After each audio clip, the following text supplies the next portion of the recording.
ശബരിമല സ്വർണ്ണക്കൊള്ളയിൽ മുഖ്യമന്ത്രിയുമായി തുറന്ന സംവാദത്തിന് തയ്യാറെന്ന് പ്രതിപക്ഷ നേതാവ് വി ഡി സതീശൻ. തെരഞ്ഞെടുപ്പ് കഴിയും വരെ ദേവസ്വം മുൻ മന്ത്രിയെ ചോദ്യം ചെയ്യാതിരിക്കാൻ സർക്കാർ SITക്ക് മേൽ സമ്മർദ്ദം ചെലുത്തിയെന്നും പ്രതിപക്ഷ നേതാവ് ആരോപിച്ചു. ശബരിമലയിലെ സ്വർണം കോടീശ്വരന് വിറ്റുവെന്ന് ആദ്യം പറഞ്ഞത് താനാണെന്നും വി ഡി സതീശൻ അവകാശപ്പെട്ടു. ശബരിമലയിൽ നടന്ന സ്വർണ്ണക്കൊള്ള കേട്ടുകേൾവിയില്ലാത്തൊരു കാര്യമാണ്.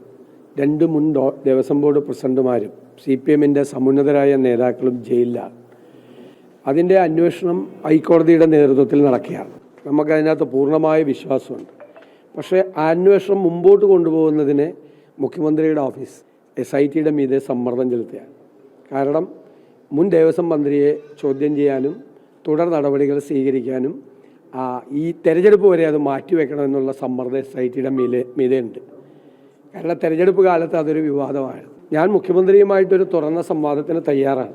ഞാൻ വെല്ലുവിളിക്കൊന്നുമില്ല. ഞാൻ മുഖ്യമന്ത്രിയെ വെല്ലുവിളിക്കുക, ഞാൻ ആരെയും വെല്ലുവിളിക്കാറില്ല. സാധാരണ ഇങ്ങനെ സംവാദത്തിന് ആരെയും വെല്ലുവിളിക്കാറില്ല. ഞാൻ മുഖ്യമന്ത്രിയെയും വെല്ലുവിളിക്കുന്നൊന്നുമില്ല. പക്ഷെ ഞാൻ മുഖ്യമന്ത്രിയുമായി അദ്ദേഹം പറഞ്ഞ എല്ലാ കാര്യങ്ങൾക്കും ഒരു തുറന്ന സംവാദത്തിന് തയ്യാറാണ്.